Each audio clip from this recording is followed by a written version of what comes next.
Welcome into WagerTalk's MLB show. First pitch Tuesday, April 13th. I'm your host, Drew Martin, joined by Dave Koken and Bryan Leonard of WagerTalk.com. We're talking four games. We got best bets at the end, and we got two great co-hosts here to break down the games with me. First, Dave Koken, number one MLB handicapper each of the last 2 years at WagerTalk.com. Off to a hot start this year. Dave, welcome in, buddy. How you doing today? Any opinion here on the early games? And welcome into the show, buddy.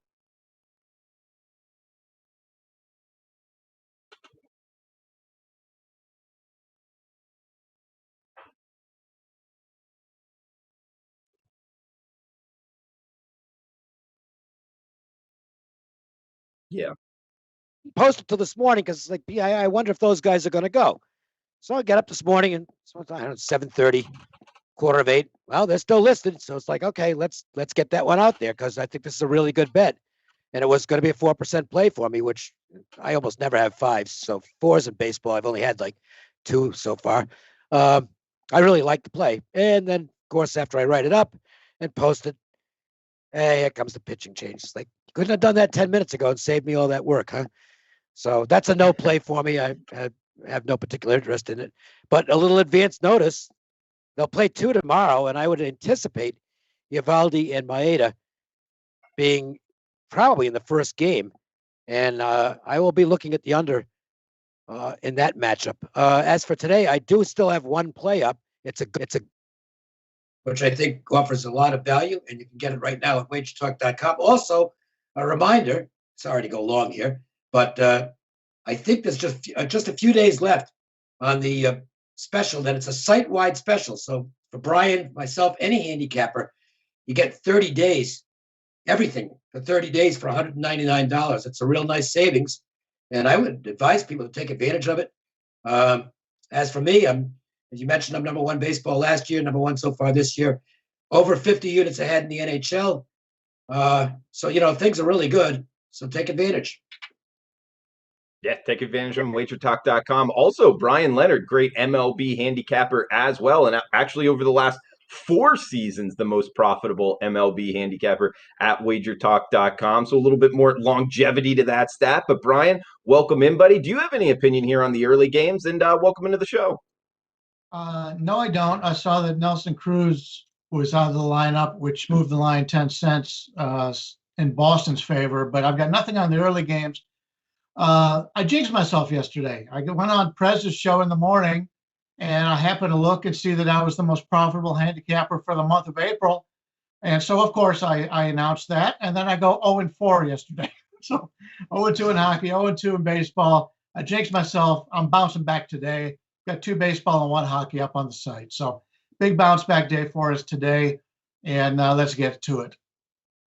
Absolutely, Bryan. Bouncing back is something a lot of people like to do. So if you're looking to jump on a handicapper and bounce back mode, Bryan's your guy at WagerTalk.com. We also got $2 Tuesday, guys. Hottest handicapper at both WagerTalk and SportsMemo.com's top play discounted to just $2. I know Teddy Covers has been hot right now, $2 handicapper, so check him out. Guys, first game up here, we got 7 o'clock Eastern time. New York Yankees, Toronto Blue Jays, AL East battle here. We got Jameson Taillon going for the Yanks and Ryu going for the Blue Jays. We're seeing the Blue Jays -1.25 here. Bryan, starting off with you first. 34-year-old Korean, 29-year-old former first-round pick. Talking about Taillon here. Competitively priced game here. Bryan, you interested in getting involved in the Sunshine State tonight? Yeah, I mentioned Taillon. His last game may have some jitters pitching for the Yankees after pitching all those years for the Pirates. He actually had a pretty good game, a 57-game score. He looked pretty good in that game, didn't walk a single batter. I was somewhat surprised by Ryu. His career against the Yankees has been nothing special, although the last 2 times he's faced them, game scores of 69 and 56. Interesting how they're playing these games in Dunedin. And the first couple games, in fact, the first 2 or 3 games, we saw 12, 8, and 16. And I thought there was a lot of times where there was runners in scoring position and the teams just didn't hit well. There was a lot of fly balls to the warning track in those games. And then they come out and saw some actual pitchers last game, and they scored 4 combined runs between the two. I somewhat like the under here with Tyon and Ryu. If you take a look at these two teams, batting wise, they've both been a little bit under impressive so far. If you take a look at hard hit rate, Toronto ranks 24th. The Yankees aren't much better in that at 21st. So neither team's hitting the ball really hard. Neither team's really scoring as many runs as that you would expect they would in their games. So I think this is going to be a pitcher's battle. I like the under in this game. Yeah, Dave, I actually agree with Bryan in looking towards the under. I guess the venue scares me a little bit here just because of what we talked about, before this season started, with this being kind of an over ballpark. But interested in your opinion here with the Blue Jays and Yankees, Dave. Forgot to mention I was 3-0 yesterday, by the way. One real easy winner, one pretty easy winner, and one where I got really lucky. I might have won the game anyway, but it's always nice when you win a game on a walk-off when a throw that's going to get a guy out hits the guy in the back, bounces away, and the runner comes all the way around and scores. That was the White Sox, so that was fun. This is a game I stayed out of, and primarily because I don't know what to make of Tyon. Now, he was really good early on in his first start, and that was a big positive. Then he started struggling a bit, and it is his first start. See, first start out, generally, guy's not going to take them out if he's not healthy. So first start out, a lot of times you see a guy do pretty well. I want to see how he does coming back off a start, not for any emotional reasons. This has nothing to do with letdown or anything like that. It's strictly physical. He hasn't come back off a start where he was pitching real baseball in years, literally years. So I don't know how fit he is. We'll get a good indication of that in this game against a pretty good lineup that isn't hitting a great deal right now, but it's still a good lineup. Yankees lineup is not producing either. So I can see where the under is. It's intriguing and appetizing, but I need to look to see how Tyon does here before getting involved. So I guess if anything, I would maybe lean to the Dunedin side, but not a play for me. All right, Dave. And the next game up here, second game, we'll come right back to you, Dave. Cleveland and the Chicago White Sox. Next game up here. We got Bieber in Giolito. Really good pitching matchup here, Dave. Two righties going at it. 50 degrees. Looks like wind blowing out at 10 miles per hour. And we're seeing pretty much a pick'em price here, Dave. -110 I'm seeing on Cleveland. Total of 7. What are you liking here, Dave? Indians and Sox. Game I want to watch tonight. This is the one, because you've got 2 of the top 10 pitchers in baseball squaring off. And it's a division rivalry to boot. And they played a real close game last night. So this has the makings of this should be fun. It's somewhat obvious. But when you have 2 top flight pitchers and they're both in okay form, Bieber's had a few little bumps early on, but he's still getting a phenomenal amount of swings and misses, which means his stuff is great. Giolito is a Cy Young candidate. I mean, this looks like a game where both teams are going to play small ball. I think you'll see teams trying to move runners around early rather than looking for something big. And that lessens the possibility of a big inning. And I really think this has got a good chance to live up to billing, at least early on. The tough part, of course, is the total on the game is 6.5 with the over very slightly juiced. And I won't play full games under. It's just, to me, stupid. So you're looking at 3 or 3.5 on the total, and those are really tough numbers. I mean, from an opinion standpoint, I'll take the under, but not for real money. It's and really nothing I considered strongly adding. I mean, it looks like a pitcher's duel, but I'm reluctant to play anything less than 4. I might go 3.5 at times, but you're looking at some 3s out there in this game. If you want to play 3.5, you're going to be looking at -120, -125, maybe even -130. No, can't bet that. One error and you're dead. Bryan, coming to you here with this pitcher's duel like Dave was talking about, I was just looking for reasons to get involved here, maybe sidewise. And I did see the Chicago White Sox have seen Bieber pretty well, over an 820 team OPS against him in 99 at-bats. These two teams playing in the same division, that is a a decent sample size there. But I'll tell you, like Dave talked about, I mean, these two pitchers have already combined for 42 total strikeouts between them, Brian. So missing a lot of bats here. What are you thinking, Indians and Sox, Brian? Dave wanted to make a comment, right? I just wanted to say that OPS number is not against this lineup. Tim Anderson, they need him. He's going to be back, I think, tomorrow. Of course, Jimenez. That offense for the White Sox is not nearly as daunting right now as it was supposed to be coming in. Adam Engel's still out, too. That's not a full White Sox lineup right now. So take that into consideration when looking at White Sox games. It is not their regular lineup. Yep. And Anderson, I believe, is coming back Thursday. It's first Thursday. Back. Yeah, they're missing 3 starters. That's always a concern, especially when 2 of their starters are very good ball players. Dave talked about not liking to play an under in a full game. I definitely understand that, but I still think both of these pitchers are going to have a lot of success, and they're both going to throw 100 pitches. So you're really only looking probably the 7th, 8th, and 9th inning. So you're going to get the elite relievers coming out of the bullpen. So that would be the one reason why I think the full game may be a little bit better than playing the first 5 under. But Bieber, his last 5 against the White Sox, his average game score is 55. Good. League average is 50, but not great. He has had some problems with the White Sox in the past, but as Dave pointed out, they're missing a couple key bats in this lineup. What's been amazing to me is how good Giolito's been against the Cleveland Indians. Go back in 2019, 77, 77, 68, 65, 64. League average is 50. He's just been outstanding every time. His last 5 starts against Cleveland, his ERA 1.07. And I've already talked about how weak this Cleveland offense is. They've only got 3 or 4 hitters that are really full-time major league hitters in this lineup. 2, 3, 4, 5 guys. It's a situation where he can pitch around those guys. I see this as a low-scoring game. If you're looking to play the unders, as Dave pointed out, they've moved. But I still think if you're going to play it, I'm not playing this game over. I just don't think neither one of these teams has the ability with their current lineups to put up the scoring that they have in the past. I think both teams are down. At least Cleveland, I know, is down without Lindor out there. It's a major difference at the shortstop position. But I like the under here. I like Chicago. I just think Giolito playing at home in this price range is basically a pick 'em. Once Chicago gets their entire lineup back, we'll never see a pick 'em at home with them again. So I think the White Sox and the under here are the 2 ways I would look at this one. One last note, by the way.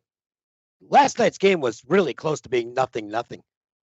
You had a 2-run homer in the first inning against Keuchel. He just made a bad pitch. Outside of that, he was very strong. The White Sox got a 3-run homer after McKenzie walked 2 guys and then gave up 1 shot to Adam Eaton. I think it was the 6th inning. Indians bases loaded, no out. They get 1 run and a sac fly. White Sox bases loaded, none out. They get nothing. These teams aren't hitting right now, and 2 dominant pitchers. You could be looking at a game where 1 run makes a big difference. Good point there, Dave. Guys, we got 2 games left and best bets at the end. Dave, I guess coming to you first here with the 8 o'clock Eastern, 5 o'clock Pacific happy hour special here. LA Angels, Kansas City Royals. Next game up here, we got Dylan Bundy and Danny Duffy going at it. Duffy coming from the left side here, seeing a total of 9, Dave, with LA anywhere from -125 to -135 favorites here. Bundy's velocity was up. I actually took a nab here at the Angels and laid a slight favorite price here, Dave, but interested in your opinion, Angels and Royals tonight. Well, I'd love to back the Angels, but I can't explain it either. But they just don't hit lefties. They don't hit them. I don't know why. I mean, it's not like Danny Duffy's a world beater either, but this lineup and it's not, out of the gate this year. This has been a constant problem for the Angels. They don't win against southpaws, even when they do hit him, then they give up a ton of runs, it seems. Bundy looks good. He looks really good. He's throwing strikes. His command is excellent, and he's looking like he might be a number 1 starter. I don't have him rated as a number 1 starter, but he's pitched like one so far. Danny Duffy is still a guy who's very capable of giving you 5 good innings. You gotta have a short leash with him. Once the trouble signs start appearing, you got to get him out of there. And sometimes managers don't do that.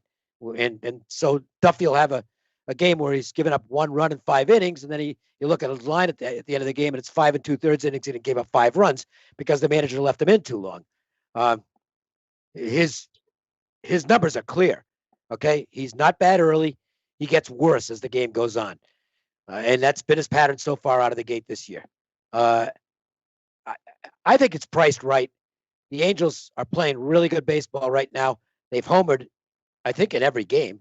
Mike Trout bombs one out last night. Ohtani is getting better. I mean, don't throw him a fastball. I don't know why anybody throws him a fastball at this point, because he is killing fastballs.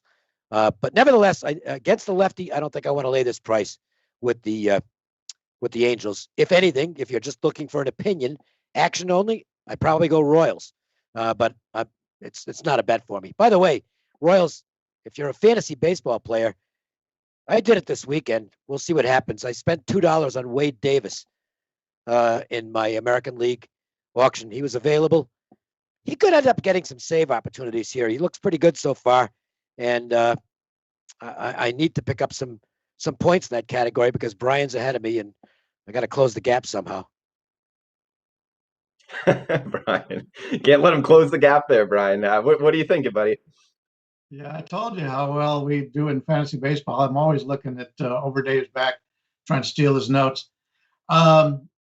It's an interesting game. I hate Kansas City yesterday. It was one of my losers. Dave talked about the Angels against lefties. Last year, small sample size, they only played 60 games, but they only had a 72 WRC plus on the road against lefties.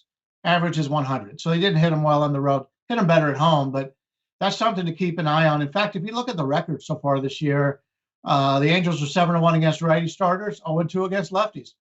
From a Kansas City standpoint, they scored 14 runs in their opener against Texas, 11 runs in the second game against Texas. And then the next 6 games, they've scored a combined 15 runs. So Kansas City's not hitting the ball well right now. From a hitting standpoint, it's clear that the Angels are the better hitting team, but they're going against a lefty. And when you take a look at Dylan Bundy, he's got a 51 game score his last 5 against Kansas City, but that was from 2019 and earlier. The last year and on is where he's really made his improvements, and he hasn't faced Kansas City in that time frame. I could see this as a situation where it'll be a low-scoring game here. That's the way I'm looking in this one. The Angels haven't hit righties, and lefties, and Kansas City's just not hitting at all right now. The under would be the way that I'd look in this contest. All right, guys, 3 games down, 1 to go, plus best bets at the end. Plus, we got a little special here of an Asian League from Tokyo Brandon best bet coming up as well. Reminder here, guys, it is $2 Tuesday at both Sports Memo and WagerTalk.com. Top play from the top handicapper at both websites right now, the hottest handicapper anyway, discounted to just $2. Great time to check out both Wager Talk and SportsMemo.com. A lot of free plays available with analysis as well. Last game here, the nightcap, Bryan. We got ESPN, 9:45 Eastern, 6:45 Pacific here. First pitch, Cincinnati, the Reds versus the San Francisco Giants. We're seeing Luis Castillo and Kevin Gossman, 2 righties going at it. Seeing a total of 7.5 with pretty much a pick'em price here. We're seeing San Francisco minus 120, as low as minus 110 here. What are you thinking with the Reds and Giants in the nightcap tonight, Bryan? I think this is a game for me to watch. I don't have a major opinion in this game. The reason being Kevin Gossman. Take a look at Kevin Gossman's last 7 starts overall. He's got a 64 average game score. He's been tremendous. Take a look at his 3 games starting against the Cincinnati Reds. In 12.2 innings of work, he's given up 18 earned runs. Now, he didn't face them last year in the shortened season, and he hasn't faced them this year so far. But has he improved that much against Cincinnati? When you get hit that consistently, that is a concern. Castillo's a guy, obviously, he's an excellent pitcher, and he's had a great career against San Francisco. Average game score is 66 in his 3 starts against them. So I'm just torn with Gossman right now, and he's had times where he has looked terrific. He's had times where he looks like he shouldn't even be in the rotation. This is a game for me that I would rather sit out and not get involved in, and try to learn something from Gossman tonight. Okay, and Dave, nationally televised game here on ESPN, the nightcap as well. What are you thinking? Well, I'll tell you, this is a game I came real close to playing, and opposite the multitudes because the masses are on the Reds. Look, all I'm going to tell you is, as far as Kevin Gossman's concerned, take his entire career to 2019 and just throw it in the wastebasket, because he changed his approach last year, and he is a different pitcher. This is a guy who, and I know I've said this before, he came out of LSU with all kinds of, he was supposed to be a great pitcher, and it didn't happen. And he basically was just a scrap heap guy who looked like he was going to bounce around. And then he lands where he landed last year. And I don't know whether it was the pitching coach or himself or somebody in his past. And I said, okay, look, you got to change your approach. And he basically reworked his arsenal. Got rid of a pitch that wasn't working for him, basically dumped his slider. He still will use it on occasion, but very infrequently. And that was a bad pitch for him. And his splitter has turned into just an absolute weapon. He's just a different guy. And he looks now like the great prospect that he was coming out of school. I think he's a go-with guy. I don't think the market's caught up to him yet. Castillo is really good, and he's facing a Giants lineup that isn't. So you can make a good case that this is going to be a pitcher's duel. I think there's slight value on the Giants. I think there's no value on the under, because the odds makers have already caught up, and so is the market. It's 3.5, and I think the under's juiced. If I'm not mistaken, no, actually, the over's juiced. So 3.5 under plus money. I could make a little bit of a case for that. I didn't play it, but it's definitely a game I was leaning to Giants and leaning to under first 5. All right, guys. Well, this is my best bet, so I'll hold off on that. We got Dave, Bryan, and my best bets coming up here. But first, want to go to the Asian play of the day. I guess overnight here, you can get the best type of action from Tokyo Brandon. He was a scout in the Japan League here, guys. He knows it very well. Has had a heck of a win-loss record out the gate this season. So check him out right now with a quick video of the Asian League play of the day. Tokyo Brandon with Tuesday's Japanese baseball quick pick. The Lotte Marines and Iwashita travel to the Rakuten Golden Eagles, taking on Norimoto. I do like Iwashita as a pitcher, but against Rakuten in 2020, in 5 starts, he had a 7+ ERA and a 1.9 whip. They are his nemesis. We're going to take Rakuten on the money line, and we're going to hope their bad bullpen holds up. Bet small, Rakuten money line. Thanks, guys. Rakuten money line in the Japanese baseball league. All right, for anybody looking for action while you're sleeping, maybe, or heck, if you can't sleep and looking to bet a little action, there you go, guys. But we will recap it at the end here. Dave, coming to you first, and guys, make sure to check out Dave Koken, WagerTalk.com, #1 MLB handicapper each of the last 2 years, hot out of the gate right now. So, Dave, where are you going for today's show? Best bet. I almost never do this publicly, but I will here. And I'm not going to mention their names. They love to tout who the wise guys are on. And it's basically cloaked, at least, as a recommendation. And it's such bad advice. Not, my pick might win, but you're telling people to take the worst of the number. That is like the absolute worst. I'm sorry, it's the absolute worst advice you can give to your clientele or your followers, is to recommend that they actually bet a number where they're getting 10 to 15 cents the worst of it. Or if it's a point spread, they're getting a point worse. It's horrible advice, because the only way it would work is if the sharp money was winning at like a 60% clip. But it doesn't. Sharp money wins. What is it? Maybe 51-49? This is a stupid misconception out there. The public, you want to fade the public. Public wins almost half the time. Okay, it's just awful advice. And but I'll go, and so I'll use. I'm prefacing the selection with that because I think the Brewers line has now gotten to a point where the value is on Milwaukee. Yeah, the wise guys, if you want to call them that. They're taking the Cubs. And this line's pretty cheap now. The Cubs have 10 games so far. They've got 49 hits in 10 games. Their offense stinks. They've got a COVID issue. It's not affecting, from what I can gather, not affecting the regulars, might be affecting some bullpen guys. And they're facing Brandon Woodruff. And the 1-2 punch at the top of the Brewers rotation is absolutely great. I wouldn't trade Corbin Burns for anybody in baseball right now, as far as pitchers goes. He is that good, and Woodruff's really good too. And their bullpen's solid.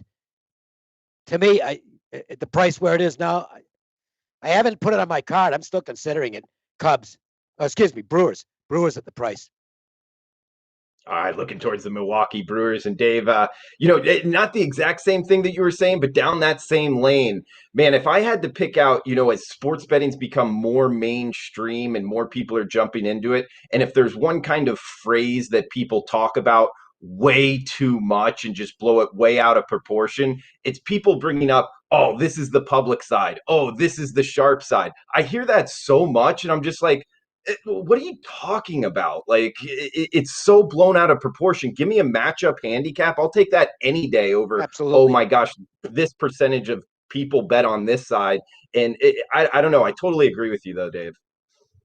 It's a myth.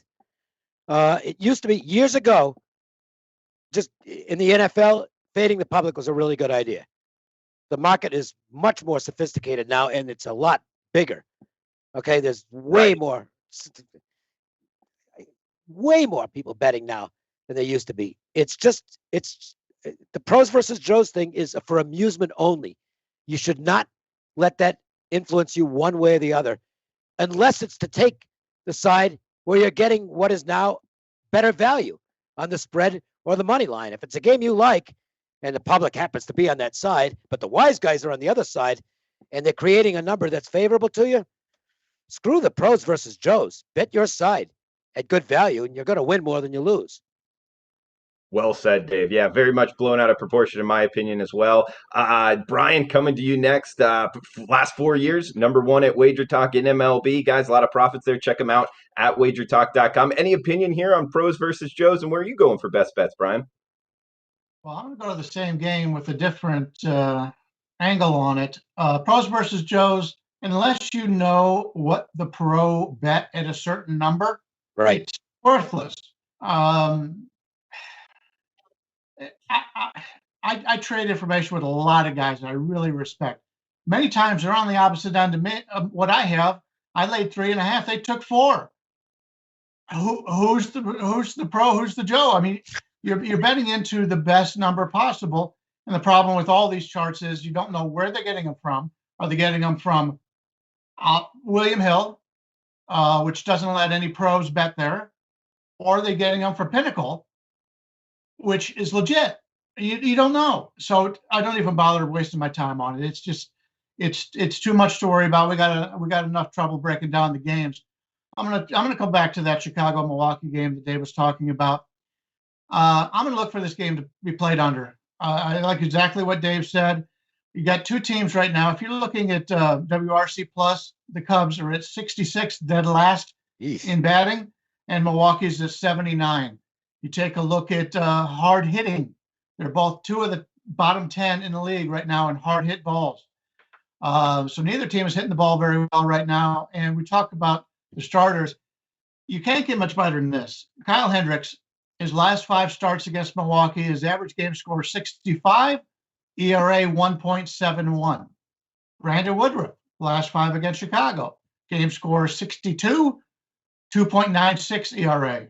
Now take a look at how they're doing lately. Last 7 games, Hendricks, average game score 64, 1.75 ERA. Woodruff 66, 2.30 ERA. Dave just talked about the Chicago-Cleveland game coming down to 1 run. I think this game comes down to 1 run also. I like the first 5 under. I like the full game under. I don't think either one of these teams touches either one of these starters. This is going to be a bullpen game in the 8th and 9th inning where we don't know who's going to win. And I'll be pretty happy with playing these games under. All right, good stuff from Dave and Bryan. I'll finish it off here, guys, with best bets. Actually, on the nightcap, 9:45 Eastern here on ESPN. So watch and win opportunity. Luis Castillo, Kevin Gossman, 7.5 being the total here. We're talking the Reds and the Giants. I'm going the over, reduced juice over 7.5. Couple reasons why. Both pitchers actually good in the past, no doubt about it. Last year as well. It's just their velocity out the gate is down. Luis Castillo actually leads all starting pitchers in terms of last year's average fastball velocity, the drop to this year's. So I think San Francisco Giants can take advantage of that. And guys, important note here, wind blowing out towards center field at 15 miles an hour. I think that will help the ball carry.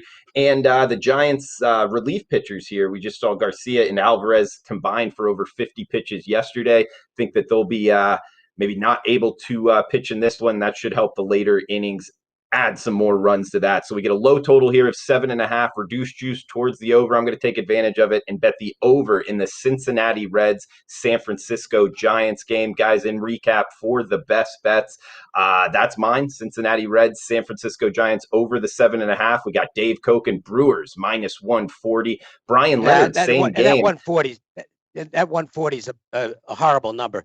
Okay, that's not out there anymore. That should be corrected. It's yeah, you can get as low as 125 now on that game. So shop around. Sure. Guys, getting a good number there. Minus $1.25 here, as low as on the Milwaukee Brewers. Bryan Leonard, Cubs, Brewers under 7.5. And we got Tokyo Brandon, Golden Eagles on the money line. Great show here. Quick to the point. Bryan Leonard, Dave Koken. Check them out. WagerTalk.com, as well as Tokyo Brandon as well. I'm Drew Martin for Dave and Bryan. Thanks for tuning in, guys. Please smash the like button. If you're watching on replay, that is cool too. Feel free to leave a comment below. And best of luck with your bets. We'll talk tomorrow, same time, same place, guys. Best of luck.